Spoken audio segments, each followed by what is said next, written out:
एक छोटेसे गावात एक बसमध्ये एक वृद्ध माणूस चढला. त्याच्या हातात एक छोटीसी बेनग होती. तो बसच्या शेवटच्या सीटवर जाऊन बसला. बसमध्ये एक छोटीसी बच्ची त्याच्याकडे आली आणि म्हणाली, "बाबा, मला कथा सांगाल का?"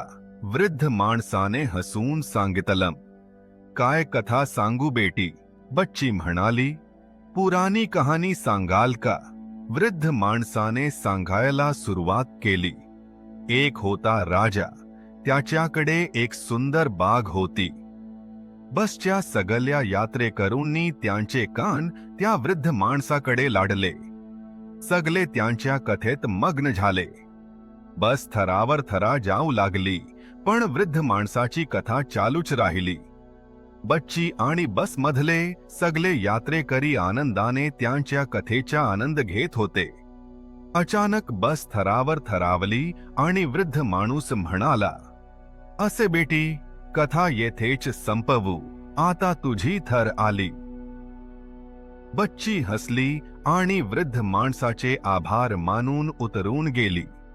बसमधले सगळे यात्रेकरी त्या वृद्ध माणसाकडे पाहून हसले आणि त्यांनी ताली वाजवली.